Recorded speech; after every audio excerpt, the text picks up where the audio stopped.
In March of 1980, I was a sports-crazed 15-year-old that was playing and watching plenty of sports. I would often hang out with my like-minded second cousins, Mike and Danny Boehle. Their mom was my cousin Tina, and her husband was Wayne.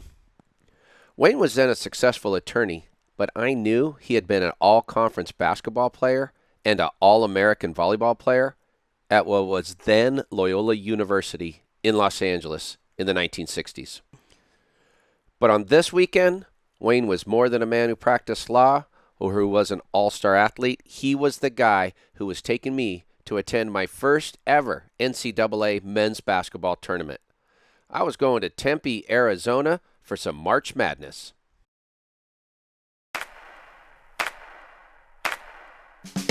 I'm a Venice, California-born, Los Angeles-based sports fan, one that has played, coached, announced, and promoted sports my whole life.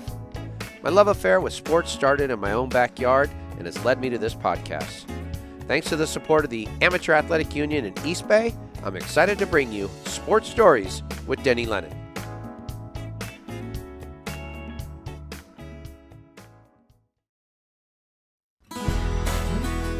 Hello, sports historians. I hope everybody's okay. Let's keep grinding to beat down COVID-19. We can do it together. Welcome to Audio Video Podcast episode number 32 of Sports Stories with Denny Lennon. It's the top video podcast in the CENTINELA ADOBE corridor. Now, you think I just made that up, but that moniker has been verified. I trust you listened to last Thursday's podcast where the phrase top video podcast in the CENTINELA ADOBE corridor was mentioned on a reputable Midwest radio station. And how about this from New York Times best-selling author Wayne Coffey on our Monday Facebook Live show? By the way, I want you to know, Denny, tonight we're not only, your audience is not only in the CENTINELA ADOBE corridor. There is a visitor who I happen to know is watching from Saranac Lake, New York, which is in the shadow of Lake Placid, where it was snowing today. Clearly, you've made the right choice to join us and are part of the movement that has exploded out of the CAC. Before I get too far down the corridor, let me introduce the producer of today's show, the director of the FBL 5 slate of shows. You know, she was also the assistant coach of the 2000 St. Mark's School Girls Basketball Los Angeles Catholic Youth Organization Championship team. She's my quarantine partner for life. My wife, Christine Jimbo. Hi, everybody. I'm here to remind you of those three things and three things that will get you to us anywhere.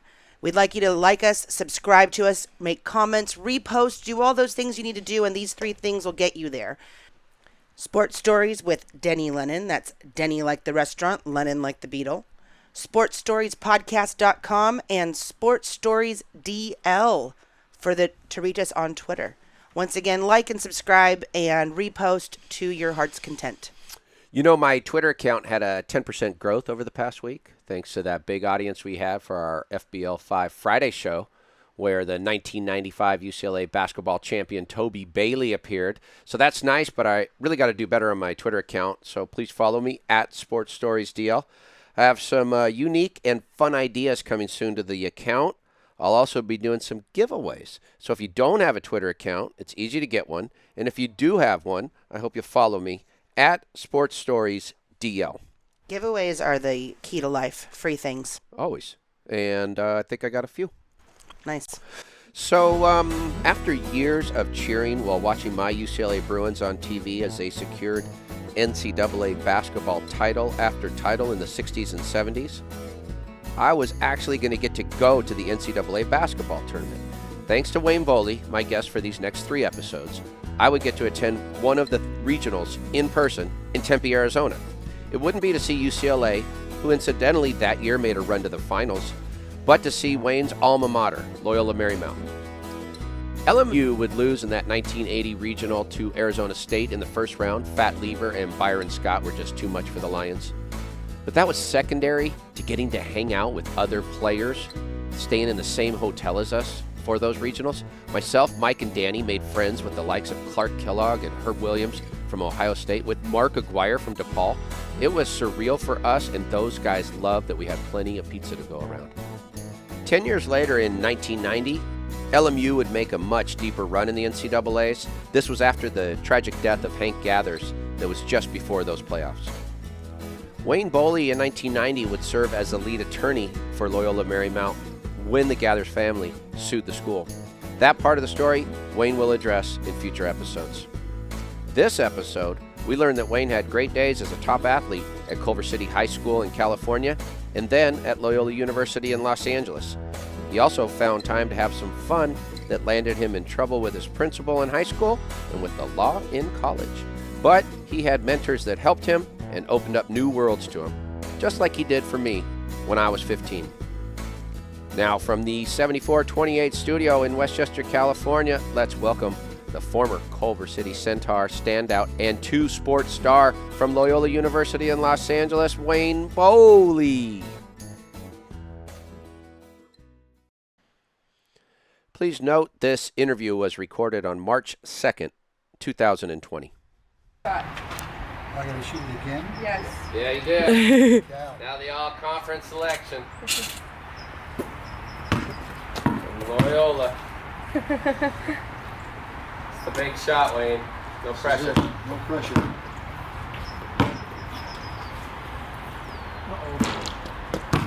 Marley's on it.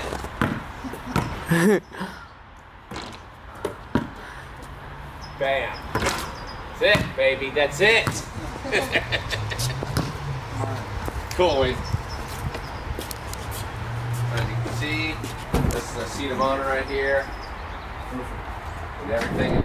Well, thanks for coming. Sure. This is great. Hopefully we can do a little bit of background on you and find out a little bit about your athletic career, and then talk a little bit about. We were over at the statue unveiling the other day, so it'd be great to get some of your insight on that. All right. Marley's producing today. Hi. Way to go, Mar. So, Wayne, I think I read where you're born in New York, state of? Brooklyn, New York. Okay. So what there for? I was there till 1948, so I was there 5 years. And then I remember, I'll never forget, my mom said, we're leaving. My dad had left early and come out here to find a home and a business to support the family. And we went to the airport, and I didn't want to get on the plane. My mother told me not to worry, this plane is not going up in the air. It's going to go on the ground all the way. So that's the first lie, the only lie my mother ever told me. Nice. Your long love affair with sports started in the park leagues in Culver City? Yeah, when I was probably eight years old, 8 or 9 years old, I got on my bike and I rode to Vets Park from where I lived in Culver City, and saw this team practicing, and they were older than I was. They were probably 12 or 13, and I talked to the park director and told him I wanted to play. He said, well, you're awfully little and you're young, you come back. I said, I really want to play now. I'm a good athlete. And he ended up endearing me to the team, and they let me play, and I played short center field. Okay. For the team that won the Culver City Midget Championships back. This is 1951, maybe. Oh wow! How 52, did you? You're that 52. young. You had the gumption to walk right up to the guy and say, "Hey." I was playing baseball, Denny, from the time I was 4 years old. My dad was an ex-baseball player, and Okay. and when I wasn't playing with him, I was playing in the front yard, throwing balls against the steps, Sure. trying to catch them. Throwing balls up in the air, pretending that I was Carl Ferrillo catching a fly ball in right field. So it was sports primarily has been 98% of my life outside of my family and work. Did you have any memories of the Brooklyn Dodgers? Being a fan of that because you're really young, but no. I mean, my dad, who was a Dodger. All the way. In fact, he was a great pitcher. He even tried out for the Dodgers. Really? Yeah, my dad tried out for the Dodgers, and the story goes that he was in spring training, and he was pitching to Hack Wilson of the Chicago Cubs, RBI record, who hit a line drive back, and my father instinctively raised his hand up. The ball hit him in his right hand, broke an eardrum, and broke his hand in about 4 places. Whoa. That was the end of his major league Wow. career tryout, because he did pitch after that. He pitched for these teams that in those days they used to have, like, you call them similar to what we have as club teams today. Like traveling. And he would play one weekend, he'd pitch for the fire department against the police. The next weekend he'd pitch for the police against the fire department. So he told me one other story. I'm trying to remember. I believe it was Ty Cobb, but if it wasn't Ty Cobb, it was one of those all-time greats. Had a sister who was a great player, and she came to town, and there was all hoopla about her playing against the men, and my father happened to be on the mound that day, and anyway, he struck her out the first 2 times he faced her. So she came up for the 3rd time, and the manager came out to my dad, and he said, "You've got to let her hit. People are here to see her hit." And he says, "If you want her to hit, you put another pitcher in." And he said that the manager, in fact, take him out, put somebody else in, so that the crowd could be pleased, because he wasn't about to let her hit. He could have taken a shot from a worse guy. Hack Wilson was a legendary player. Like, I think he set the all-time RBI record. 190 RBIs in 1930. Same year he hit 56 home runs. Wow. That record still stands. The RBI record I think it still stands, right? It does. In yeah, fact, that's crazy to hold a record that long. There's a little bit of an asterisk, because he always thought he had 191, and they took one away from him for some reason. I remember reading that story. So you're playing in the park leagues there, right? Primarily baseball, or did they also have like basketball and flag football or anything At that age, it was only softball. I played softball. Okay. Yeah, I only played probably from age 9, 10, 11. I didn't touch a basketball until the 5th grade. Didn't even know what basketball was until the 5th grade. In fact, one of my high school teammates, who was all CIF, we went to grammar school together, and I can remember in the 5th grade, he beat 3 of us by himself. And that's when I started, and that's when I picked the sport up and continued to play. What elementary school? Culver Grammar School. Culver Grammar. And then did you go straight to the middle school after that? Culver Grammar, Culver Junior High, Culver High School. So what's some of the things you remember about checking in at Culver High School? You must have been excited to get on some teams with good uniforms and. Yeah, it was interesting, because I'd grown. I was probably 6'2", maybe by the start of my 10th grade. In those days, high school was 10, 11, and 12. 10, 11, 12, yeah. So the high school varsity coach had recruited myself, Tom McPherson, to play in the varsity summer league. Oh, right. So as a 9th grader in the summer, I'm playing varsity summer league basketball. And then the season started. I never thought I would play varsity as a sophomore, but I did.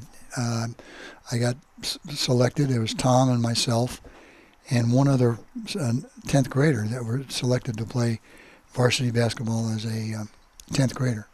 Wow. And how were the Centaurs? Were they Centaurs then? Centaurs, they're always the Centaurs. We were average to better than average, maybe 3rd or 4th place in the league my sophomore year.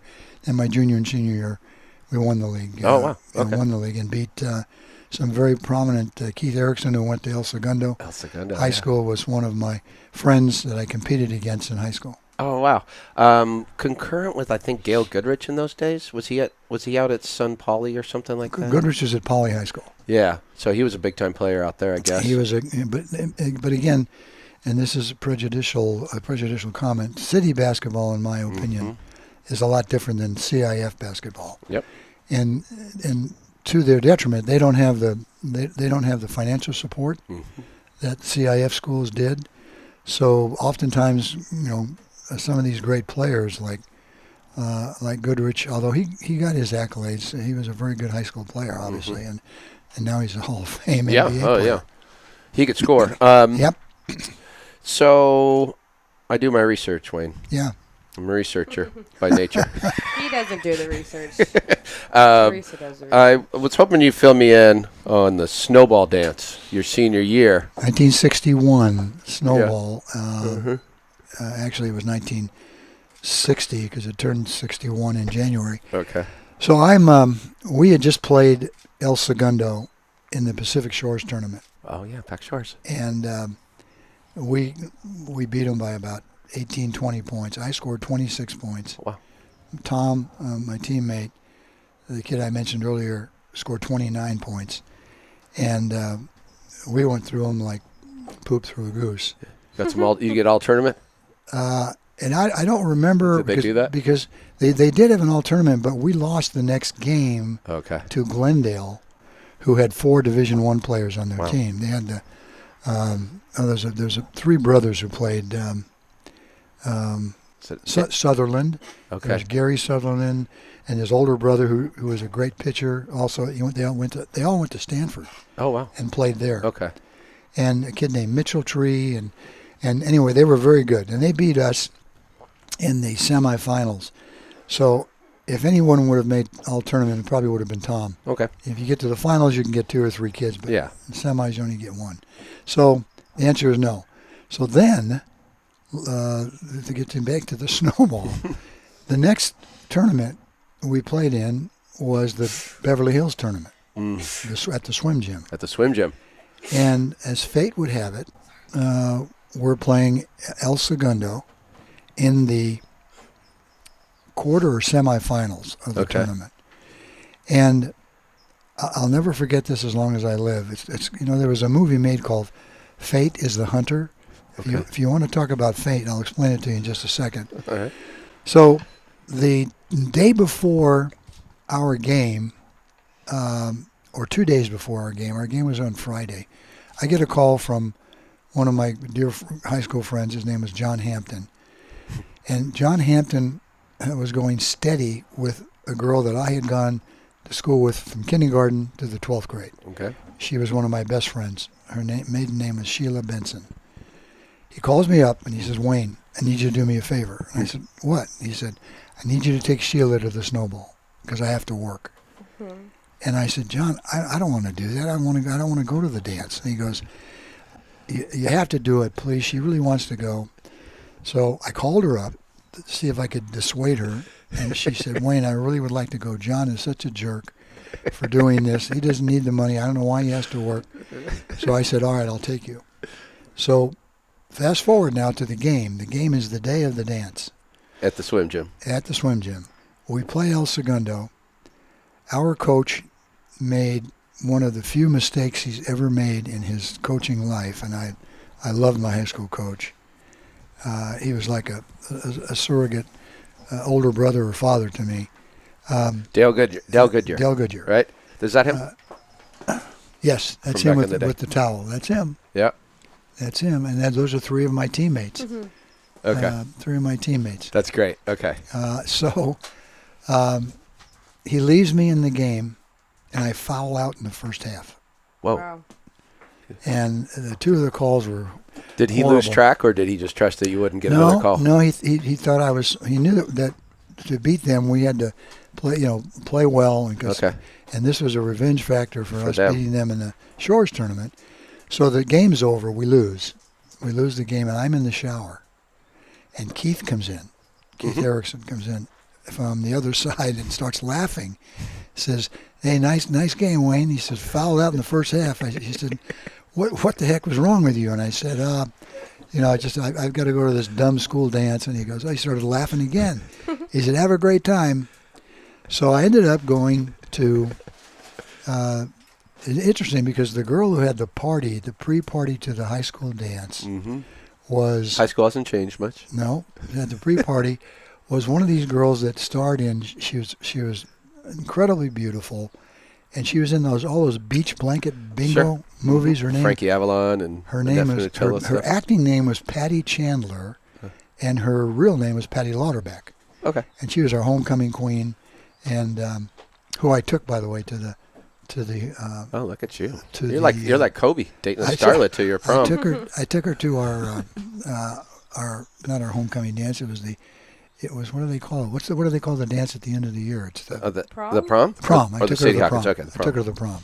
Anyway, It would have been impressive if she's Sadie Hawkins. so here I was 6, at that time I'm 6'4", 170 pounds, and I had a glass of champagne at her house and 1 beer. And we go to the dance, and as fate would have it, we were sitting at a table, and the table had 2 alumnus from the previous year, Okay. great athletes from Culver High, who the girls had asked to take them to the dance. Okay. And I'm sitting there, there's 6 of us, and one of them was John Phillips, who was all CIF football player, lineman, who became a judge up in Monterey County, Salinas, and Pat Brosnan, who went to Cal State Long Beach and broke every record there was receiving. First he went to Santa Monica College. He ended up playing Canadian pro football, and sadly he passed away at the age of 20 or 21 that's sad. of prostate cancer. Jeez. So they're sitting at this table with me, and they're egging me on. We had a tray of cookies in the center of the table, and they're saying, "You can't hit the principal." And he was probably 30, 40 feet away, and they kept egging me on. It's so funny. I picked a cookie up, and I threw it, and I hit him right in the chest. Oh my gosh. And he gets up, sees me standing up, like there's the man who perpetrated this assault, and comes over, and he could sense that I had been drinking, whether it was my breath or what it was, pulled me out of the dance. And now here's by today's standards, what happened to me was one of the most egregious actions ever taken. He was a brand new principal. Okay. So he was trying to make an Example. example of me, and he asked me that he would go easier on my punishment if I would tell him who had the party and where the party was. Oh, goodness. I wouldn't do that. So here's what he did to me. He suspended me from school. This is a turn. You're on the stand here. He suspended me from school for 2 weeks, told my teachers I had to get an F for every day I was out, and that the highest grade I could attain was a C. He threw me off the basketball team, said you can never play basketball again this year, and I was a senior. What the heck? I was in the Senior Honor Society. He took my sweater away, threw me out of that. Jeez. I was president of the Blue Sea, which is the Letterman's Club. He threw me out of that. The only thing he didn't throw me out of was an off-campus club that I was a member of, which he couldn't do anyway. So now here I am. Golly, that's highly punitive. My life I thought my life was basically over. So for 2 weeks I was going to Santa Monica College, and I'd meet these guys. They would have lunch, and they'd come in and they'd laugh at me. And these are the same 2 guys that They told you to do it? to throw the cookie. So I end up eventually going back to school. And while I'm in school, and I'm telling you this because I think this is so important, I can remember writing a couple of stories to kids that had fallen on bad times, explaining to them what happened to me and how I turned it around in hopes that they would turn it around. My coach comes up, pulls me out of class, and he says, "I've got a list of all your classes. I just want you to follow me." And one by one, he took me into the class and talked to the teacher during class and said, "Listen, this young man has a chance to play college basketball at a very high level. Wow. But he will not be able to play if you don't give him the grade he earns. He will not be able to get into the school. So I'm asking you to disregard the principal's instructions My goodness. and give him the grade that he earns. Don't give him the grade that the principal told you must give him." Jeez. 4 out of my 5, because of PE they gave me an A. 4 out of my 5 teachers gave me the grade I earned, and one who was afraid of the principal gave me a C. So I had A's, all A's and B's, and 1 C, and I was able to get into And that Loyola, moved your whole life forward. I was able to get into Loyola University. But it goes even further. When I said fate is the hunter, we were talking about this, my wife and I, Tina, my wife of 54 years, had I not thrown that cookie, had I not been suspended from the basketball team, I was offered 3 scholarship offers without playing my senior year. Loyola University, Cal State Long Beach, and Pepperdine. And for some reason, I chose Loyola. I think the main reason was the head coach was my U.S. history teacher, Art? John Arndt. Yeah. John Arndt, who's still a very good friend of mine. And So he was high school teacher at Culver City, Culver but then City. he was he was head basketball coaching. coach. Okay. Well, he was the freshman coach when I he see. taught, and then he got the head coaching job I and see. the athletic director's job, taking over for Billy Donovan, and then he quit teaching. But you may not have chose. Well, I may have gotten Yeah. offers. I may have been better player that Mhm. other schools looked at, and I would never have met my wife. I wouldn't be here today with Right, you. right. So lucky you. it's, Look at it's, it's all led up to this point. I Wayne. call that fate. Fate is the hunter. That It turned out to be a blessing rather than something horrific. And it's also a really important, just example of how important coaches are sometimes, because they see the student outside of the classroom engaging in something else and giving the best they have in another area, and they can see that part of them. And so then it's important in that they also mentor them in a whole different way sometimes than teachers or other people in your life do. We interrupt this podcast to bring you a commercial from our sponsor, Casablanca. Casablanca Restaurant in Venice, California, proud sponsor of Sports Stories with Denny Lennon, also sponsoring the Facebook Live at 5 Friday show. Margaritas. That's right. Carlos is kind enough at Casablanca to package up like a to-go, what they're selling, right? To-go. What is in it? It's like that It's his taco bar? daily deal. He does basically a taco bar with 2 different meats, beans, rice, tortillas. It's fantastic. Brilliant. And then you throw in the margaritas with that. And if you watch our Friday show, you'll see that we cheers one another. He sends one over to Venice, where Marley and the Rices are hosting part of the show, over here to the 7428 studio. And where any we do local it. guests And any local guest. Doug O'Neill. benefit as well. Doug O'Neill, the Triple Crown winner, horse trainer, is a new big fan. So, thank you, Carlos. You can call Carlos at 310-505-5091. Again, 310-505-5091. Call Carlos. Ask him for the Sports Stories with Denny Lennon special. He's going to throw in margaritas or a big percentage off. Vámonos a Casablanca, vámonos a Casablanca, vámonos a Casablanca, la comida para la familia. Vámonos a Casablanca, vámonos a Casablanca. And now back to our interview. Without a doubt, he didn't have to do what he did. Right. He did it. bold. It was unsolicited by me. I wasn't even thinking of that. And he just came in and pulled me out of class. And He's a legendary guy there, right? Like, wouldn't he he sure eventually? is. The gym is. I spoke at the gym is named after him. It's Yeah, called the that's Del. right. It's called the Del. And it's Goodyear. it's like built in the aviation era kind of, isn't it? Almost built like a hangar. Yeah, it's a small gym. Small gym with seating on only one side. Yeah, right. And they've never, for some reason, no bond issues. Nothing has ever happened to where they've leveled that or made that the girls' gym and built a bigger gym. But it's still there. They have a Same great place. They have a great program. Like their football team is off the charts lately. Their Football team is excellent, and Goodyear's son is one of the coaches. oh, isn't that great? Yeah. Oh, that's cool. That's a He's neat one. lineage. So you had to Loyola. Head to Loyola. You'd been a public school kid. Was any of the, the fact that that's a religious school, did that open your eyes to anything or weigh on you at all? The only thing that bothered me was coming from a public grammar school. I signed the application. I'm a Roman Catholic. Mm-hmm. I signed that, but if you're a Catholic, you have to go to religion class all 4 years. Every semester, you must take a religion class. Well, I've never. Other than going to First Holy Communion classes and confirmation classes at St. Augustine's, which is I did that. But these guys were all taking religion coming from all the Catholic high schools. 50% of the kids that go there are coming from Catholic high schools. So at that time, and it was all men. There were no women. And as I sit back and think about that, I wonder how could that not dissuade me from going there? But for some reason. Did you have to do the CCD classes when you were in elementary school? I did. You did? I used to blame everything on the CCD kids to my teachers. Anytime I was missing an assignment or, didn't have my pencil box or something, I'd go, it's those CCD kids from the public schools, sister.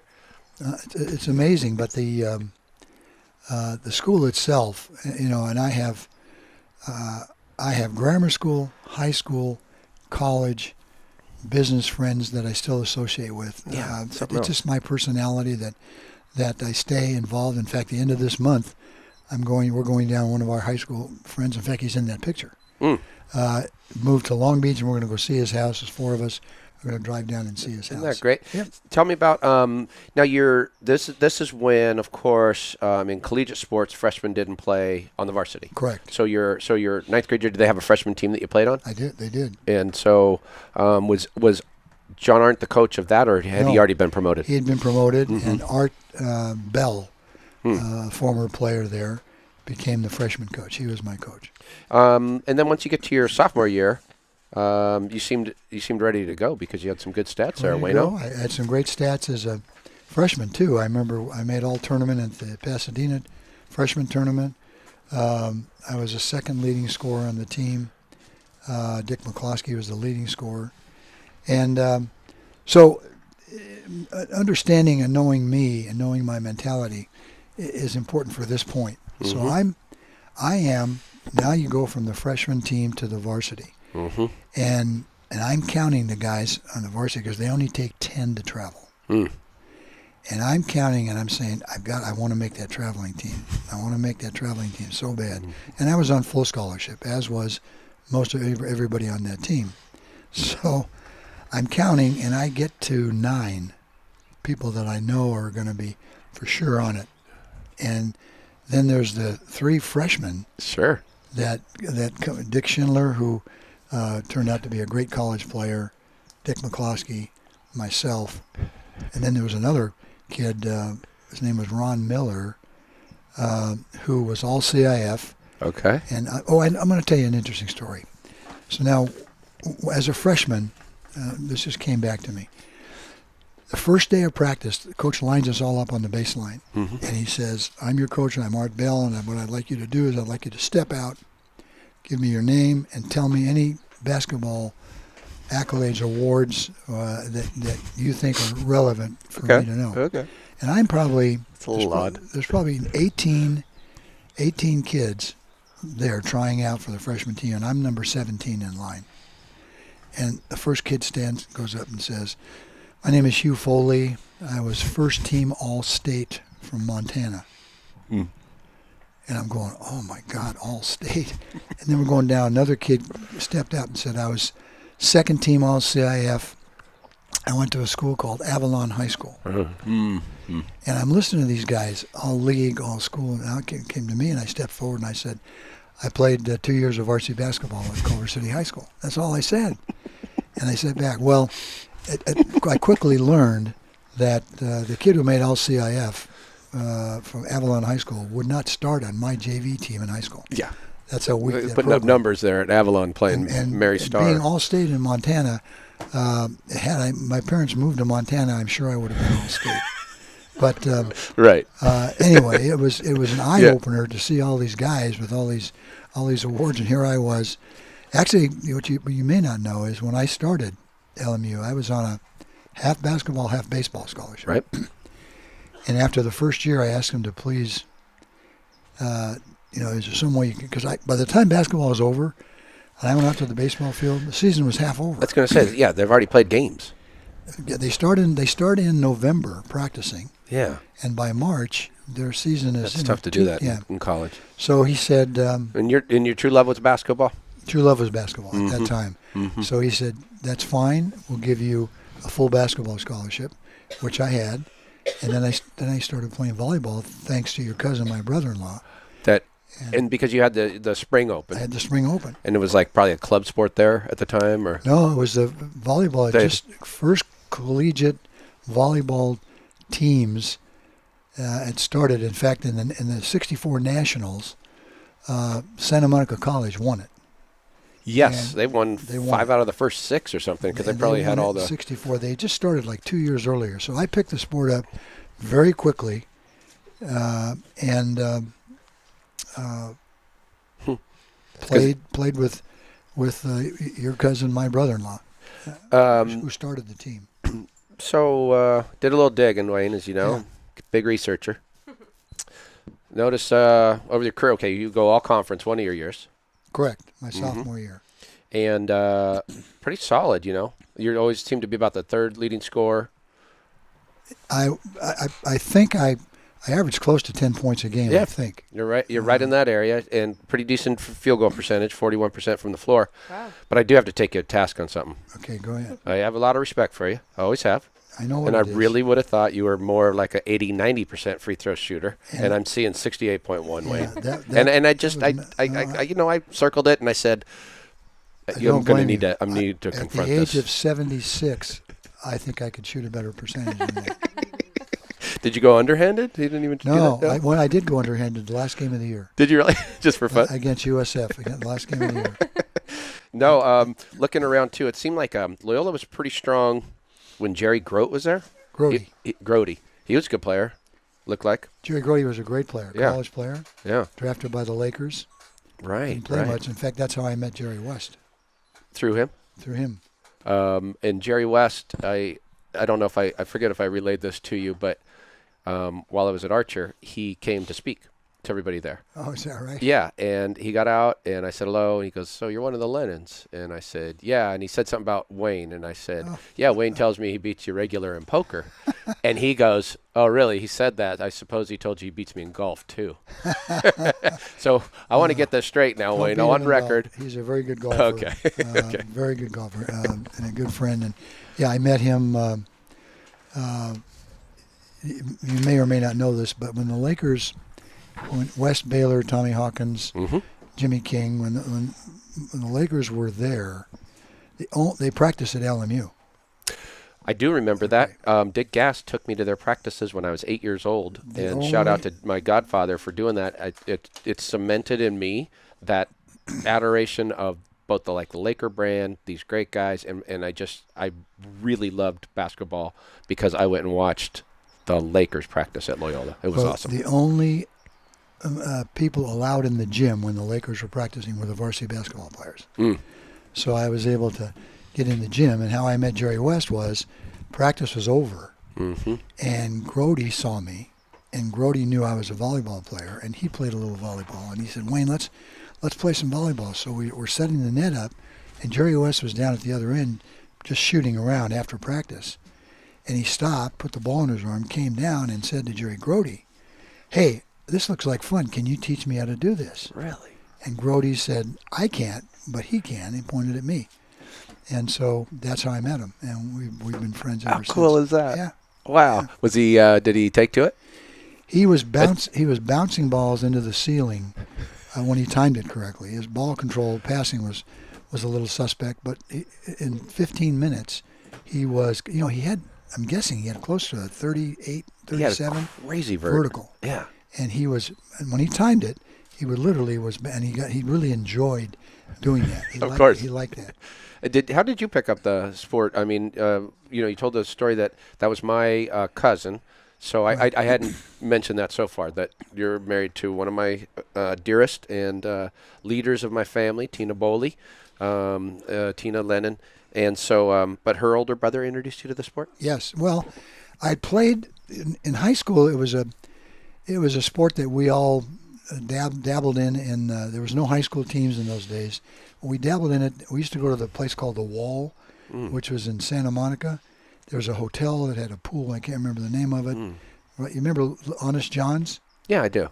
Down the street from Honest John's, closer to Pico, there was a place where the Culver High kids congregated in the summer, and we started playing some beach volleyball. So I played a little bit there.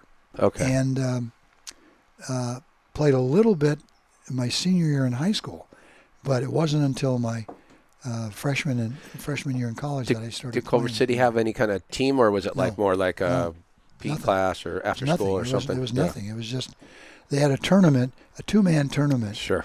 That they had, and it was won by John Arndt, who was a teacher. John Arndt and a girl. Okay. He beat all of us. So that's how I picked the sport. That's how you picked it up. Also around this time, I guess you're a senior when you're going to meet your future wife? No. I met her after you graduated? As a sophomore. Oh, as a sophomore. Uh-huh. So that's it's an interesting story. The meeting of her, or yeah. when we went to jail. which I was going to slide in easy, but I like how you cut to the chase. She came. I was a member of the teak fraternity.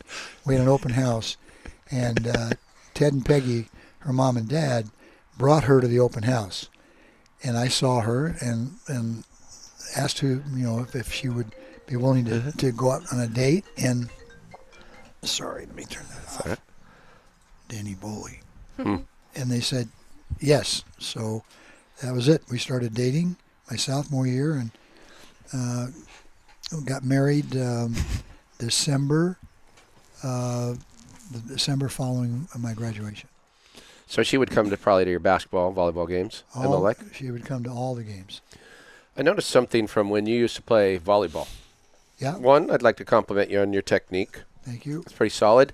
What's up with the over-officiating on one side of the court where they would have an up and a down? That's how they did it for some right? reason. Yeah, in those days, which was this man never called anything with reference to unders or nets.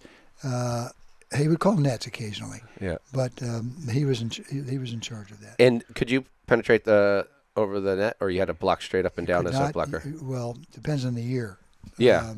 And I can't remember it changed when. in your competition. Yeah. There was one year where you could not block over, so everybody would go up and soft block. I kind of remember having to do that in beach. Put their hands this way. Well, the beach was like that for a long time. For a long time. Had you been able to block over on the beach, I would have been much better than I was. So you're young, married guy, and I think you got your teaching credential at Long Beach State? I did. I went to Long Beach State to work on a teaching credential and a master's degree. I cut you off on something. Could you? How did you end up in jail? All right. So we are at a fraternity party, and this is a great. This would make a great story or scene in a movie. So we're in Manhattan Beach at a fraternity party. Okay. And I'm with Tina, my wife, then my girlfriend, and one of my other fraternity brothers is with another girl that went to her high school. And my wife she doesn't drink. So we decided to take a walk down on the Strand, and I put 2 cans of beer in her purse. And I was holding an open can. My fraternity brother was holding an open can. We walked out of the house, took about 5 steps, and these lights hit us. And it was a police officer, and they arrested us for possession of alcohol as a minor. Wow. And of course, my wife doesn't drink, so now I won't tell you about the details of what happened. Why I ended up having, because of my loudmouth friend, we ended up not getting to make a call until about 3:30 in the morning. Oh, goodness. So now it's time to show up in court, and I had never met her father, and this was, I had taken her out maybe 3 times, and we show up in court. My father and me, my fraternity brother and his dad, this other girl and her dad, and Tina and your Uncle Ted. Now, as we're standing there, a man in a suit comes up and says, "Are you the kids that were arrested for alcohol possession?" And we said, "Yes." And he said, "For $35, I will get you off." So my dad forks out the $35. The other 2 fathers and Ted says, "My daughter needs to learn a lesson." Oh, yep. And she is not. Now, she's the only one who wasn't drinking. She was the only one who not drinking. And we all she was a mule, though. We all pled not guilty. The case got dismissed. The judge dismissed it based on something the attorney did. She pled guilty with an explanation, trying to tell the judge, "I don't drink," but the cans were. She was found guilty and put on probation until she was 21. So she had a record. She was the only one who didn't drink. I did not know she was.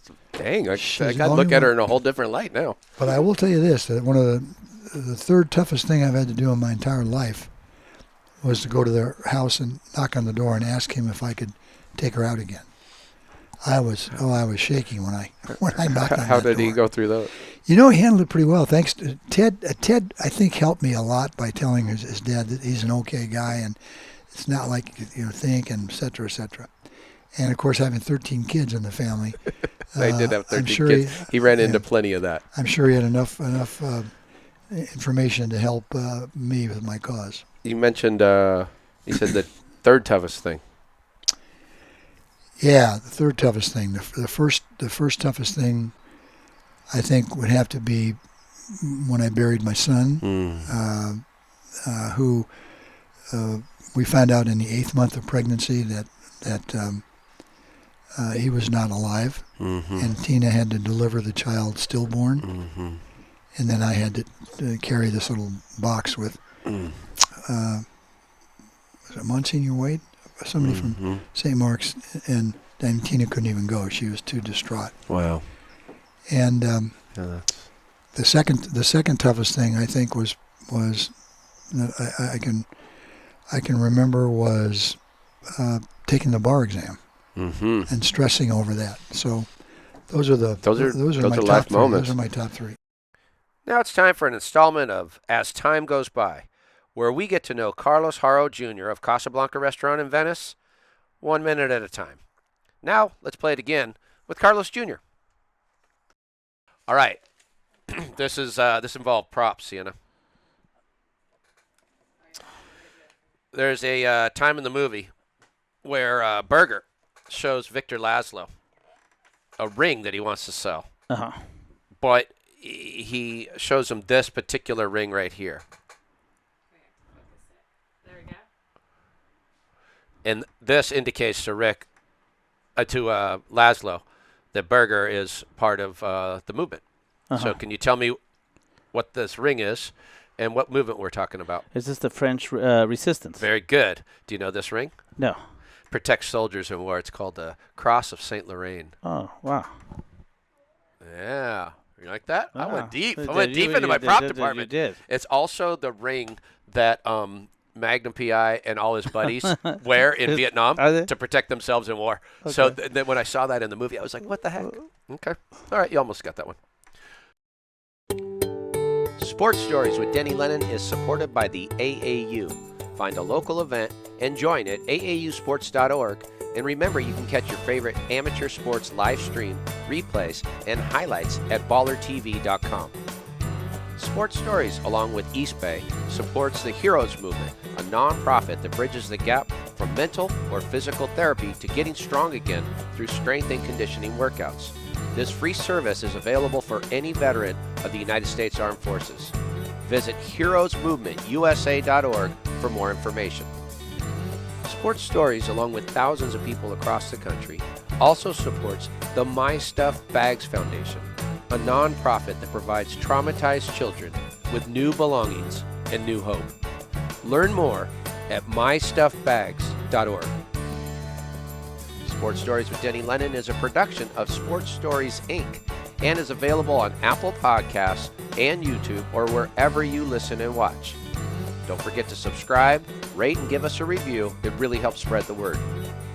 You can find all our social media links, archives, and other info on our website at sportstoriespodcast.com. Special thanks to the John R. Wooden Course and Wooden's Wisdom. Original music for Sports Stories is courtesy of Lennon Music Productions. Original images by Sienna Lennon Photography. Sports Stories is produced by Christine Jimbo and Marley Rice. Sports Stories is edited by Bob McCall. Additional staff include Ray Castro, Theresa Dahlin, Jake Downey, Carlos Haro, and Buck Magic Lennon. Okay, I'm in control now. Sports Stories with... Damn it. Sports Stories with Denny Lennon. Catch it at 5. Or I will catch you when you least expect it. Sports Stories with Denny Lennon. Don't forget, 5 o'clock. COVID-19, oh, I swear I am clean at this moment. Sports Story means everything. See what I did there? Bye. Check it out, Buck.